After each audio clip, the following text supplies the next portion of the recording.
بسم اللہ الرحمن الرحیم۔ السلام علیکم دوستوں۔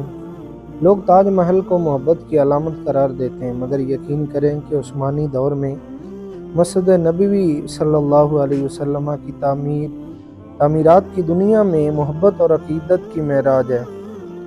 ذرا سنیں اور اپنے دلوں کو عشق مصطفیٰ صلی اللہ علیہ وسلم سے منور کریں۔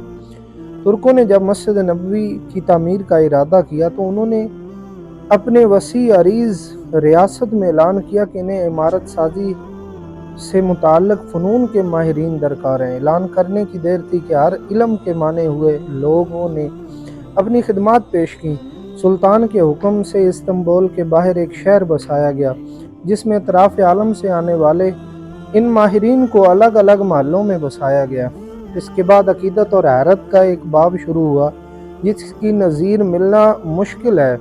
خلیفہ وقت، جو دنیا کا سب سے بڑا فرمانروا تھا، وہ نئے شہر میں آیا اور ہر شعبے کے ماہر کو تاکید کی کہ اپنے ذہین ترین بچے کو اپنے فن اور اس طرح سکھائے کہ اسے یکتا و بے مثال کر دے۔ اسی اثنا میں ترک حکومت اس بچے کو حافظ قرآن اور شاہ سوار بنائے گی۔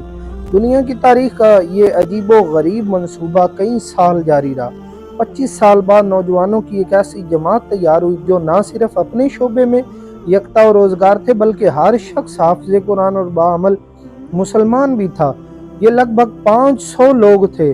اس دوران ترکوں نے پتھروں کی نئی کانیں دریافت کیں، نئے جنگلوں سے لکڑیاں کٹوائیں، تختے حاصل کیے اور شیشے کا سامان بہم پہنچایا گیا۔ یہ سارا سامان نبی کریم صلی اللہ علیہ وسلم کے شہر پہنچایا گیا تو ادب کا یہ عالم تھا کہ اسے رکھنے کے لیے مدینہ منورہ سے دور ایک بستی بسائی گئی تاکہ شور سے حضور آقا کائنات صلی اللہ علیہ وسلم کی بارگاہ کی بے ادبی نہ ہو اور مدینہ منورہ کا ماحول خراب نہ ہو۔ نبی کریم صلی اللہ علیہ وسلم کے ادب کی وجہ سے انہیں حکم تھا کہ اگر کسی کٹے پتھر کو اپنی جگہ بٹھانے کے لیے چوٹ لگانے کی ضرورت پیش آئے تو موٹا کپڑے کو پتھر پر تہ بتہ یعنی کئی بار فولڈ کر کے رکھیں، پھر لکڑی کے ہتھوڑے سے آہستہ آہستہ سے چوٹ لگائیں تاکہ آواز پیدا نہ ہو، اور اگر ترمیم کی ضرورت ہو اسے واپس ہی اسی بستی میں بیچا جائے اور وہاں سے کاٹ کر درست کیا جائے۔ ماہرین کو حکم تھا کہ ہر شخص حضور آقا کائنات صلی اللہ علیہ وسلم کے مزار اقدس میں دوران کام باوضو اور درود شریف اور تلاوت قرآن میں مشغول رہے۔ حجرہ مبارک کی جالیوں کو کپڑے سے لپیٹ دیا گیا کہ گرد و غبار اندرون روضہ پاک پر نہ جائے۔